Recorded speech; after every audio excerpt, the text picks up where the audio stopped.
Hi there, Jesse here with etrailer. Today we'll be taking a look at and I'll show you how to install the Blue Ox custom fit base plate with removable arms on our 2024 Chevrolet Colorado. There's 5 main components when looking to set your vehicle up to be flat-toed. Starting with the base plate, that's going to be the structural component that connects your vehicle to your motorhome through the tow bar, which is the second component. That's just the physical link between the two. Then we have diode wiring, which is the wiring that sends the signal from your motorhome to the rear of your vehicle. It's going to allow your turn signals, your tail lights, and your brake lights to work properly to keep you safe and legal out there. Then we have our safety cables. These are here as a last line of defense in case of catastrophic failure. These will help keep everything held together so you can pull over the vehicles safely.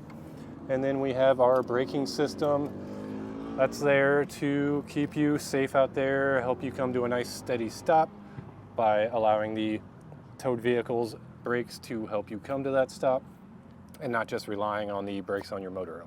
Here's what our base plate looks like when everything's hooked up. As you can see, you have some nice safety cable loops here that are built in. They're pretty easy to get access to keep your safety cables nice and secure. And then our removable arm here. These should work with almost any tow bar out there on the market. We have a Blue Ox tow bar today, but if you have another brand and maybe the arms don't match up, we do sell adapters for that. So you'll simply pull your clip out and slide the pin out whenever you're unhooking everything. And then for the removable arm, it's as simple as pulling this pin, giving it a quarter turn, and pulling that out. So whenever you're driving around in your vehicle without it hooked up to your motorhome, you'll most likely have it like this. It's a nice clean look on your Colorado.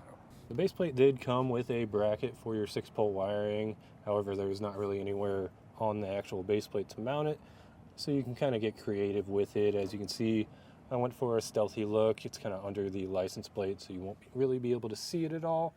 But really, it's just up to you. This is a Z71 model Colorado, so your bumper may look a little different, but that's where I mounted ours. And then it did come with a bracket for the breakaway switch. However, I didn't use it. I had to bend my own bracket to make that work. But again, your bumper may be different. But really, that's it. This is just the structural link between your towed vehicle and your motorhome. And as far as the installation, it is quite a difficult process. You do have to remove the fascia, and it comes off in a few pieces. But then you can get your base plate bolted up and torqued on, and again, find a place to mount everything. But if it's not something that you're looking to do yourself, maybe you just don't have the time, the space, or the tools to do so, feel free to check out our dealer locator. If you are looking to get this set up yourself, then just follow along and I'll walk you through the process. Also, if you've installed this base plate on your vehicle, or you just want to share some photos of your vehicle hooked up to your motorhome with your Blue Ox base plate, then feel free to leave a comment or a review. We'll begin our installation under the hood. We have 4 T15 torque screws to remove.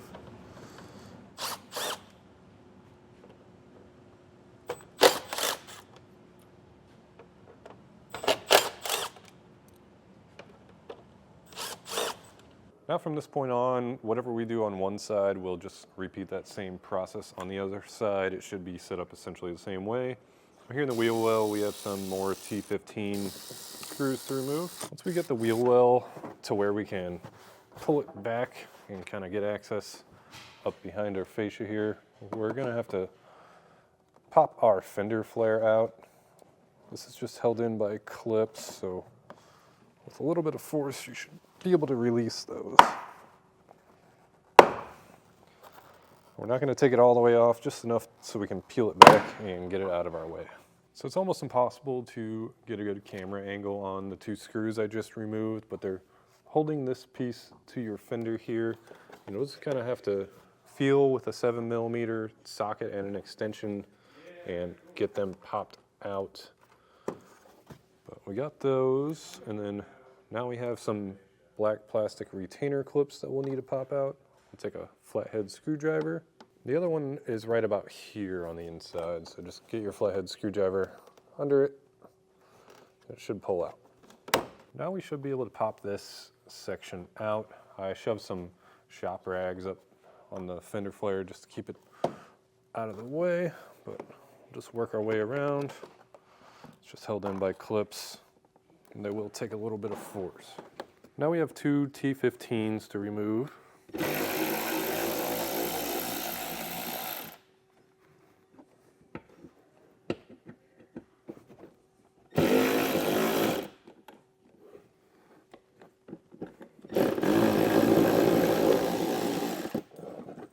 Now we have some 13mm bolts to remove from our skid plate here.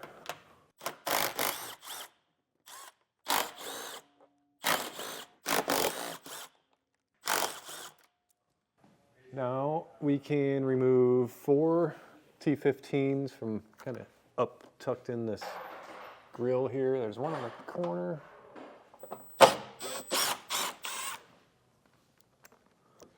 And just work your way down.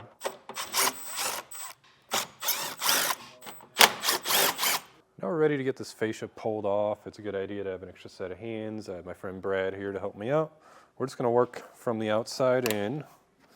Just kind of pull out and get those tabs to release.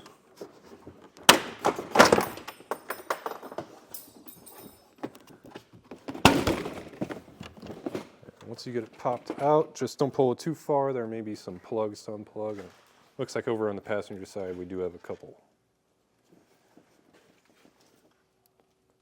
So as you can see, it really helps to have an extra set of hands. Brad was able to get these unplugged, but all he did was slide this red retaining tab back, pushed in on that tab, and pulled out. And this one's the same concept, but the tab is on the other end. Now we need to get this piece down. There's going to be 5 push pin fasteners holding it up. You can use a trim tool like this, or maybe just a flathead screwdriver to get up under there. Pull the center out, and then the entire thing should come out. Now we have 3 15mm bolts on both sides to remove from our bumper beam.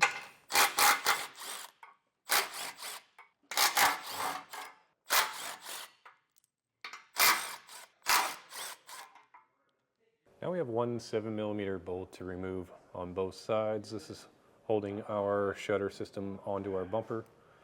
So we'll get those taken off, and then we should be able to get our bumper removed. Our next step will be to remove our tow hook, and it's actually going to make more room to be able to get that 7mm out. So I'm going to do that now. It's got a 17mm socket, and I'm holding the nut on the other side.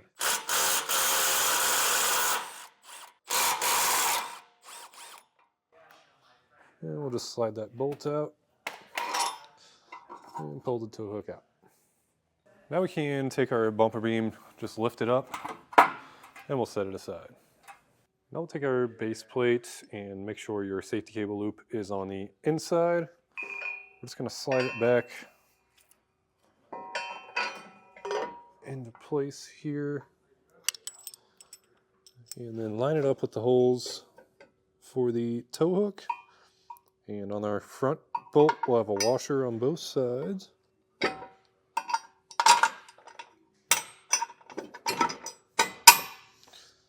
And then our back bolt will have no washers.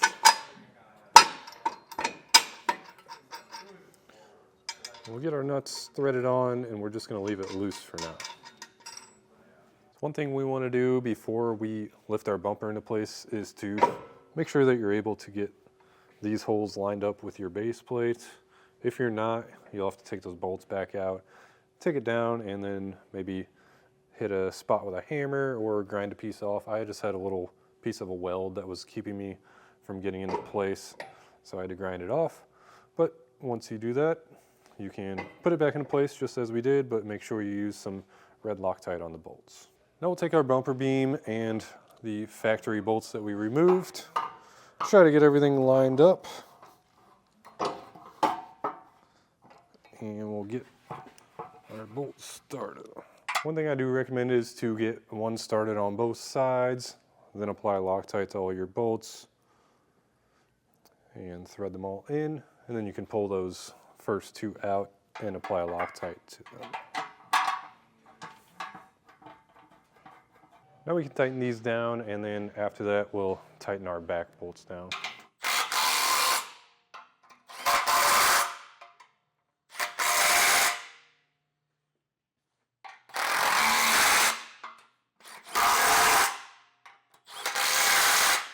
Now with a 3/4 wrench and socket, we'll tighten down our back bolts.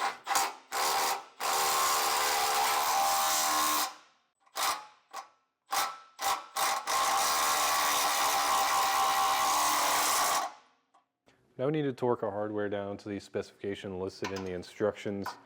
If you don't have your own torque wrench, we do have some available here at eTrailer, or you could always rent one from your local auto parts store.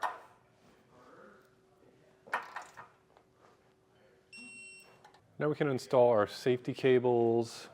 We're just trying to get it wrapped around a sturdy piece of the vehicle and then also attach it to our base plate. So I just wrapped it around our frame here.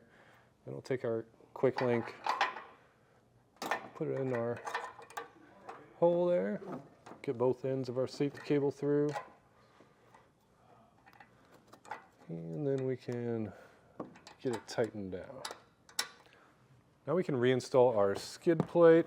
We'll just slide it over one side of the base plate. Then we'll kind of have to squeeze it in. But once you get past the safety cable loops, it should be pretty free. Then we'll reinstall the push pins that we took off. Once we get all these installed, next we're gonna leave the fascia off for now and work on installing the rest of our flat toe components. So that's what I'd recommend. If you have any other components, for example, braking system or diodes, I'd do that now. And then we'll come back, and if we have to do any trimming on the fascia, I'll show you how we got that accomplished. Here's a look at all the trimming I had to do on our valance. For our base plate, it wasn't quite clearing, so I just kind of tried to follow the line, and I can still clean that up a little bit. I just used a multi-tool, just tried to widen it out a little bit on both sides. Then for our breakaway switch, I just had to cut this piece out of there, just to give us space. And once again in the middle for our 6-pole, I cut this piece out. I just figured I'd cut the whole thing out because I think if I just cut one little section out, it might look a little weird. I also cut a slot here for our bracket on our 6-pole, and for our breakaway switch, I had to find a little piece of metal, and I bent that twice so it's mounted up there in that factory torque screw. Now that we have everything trimmed, we're able to get all the bolts installed, just the opposite of how we remove them. Otherwise, that's going to do it for our look at and installation of the Blue Ox base plate on our 2024 Chevrolet Colorado.